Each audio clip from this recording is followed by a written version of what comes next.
வணக்கம் எல்லாருக்கும். இன்னைக்கு ஒரு பதிவு என்னன்னா,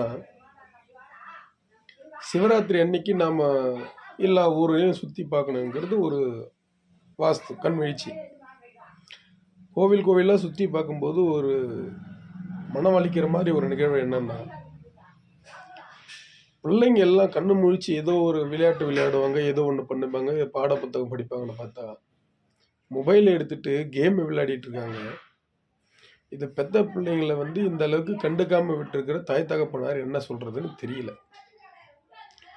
ஒரு பிள்ளைங்களோட ஒரு பிள்ளைங்க ரெண்டு பேரும் சேர்ந்து கலந்து பேசிக்கிறது இல்லை, எந்த ஒரு விளையாட்டும் விளையாடுறது இல்லை. பொழுதுபோக்கு ஃபோனு கேம். இப்படியே இருந்தால் காலம் எங்கே போகும்னு தெரியல.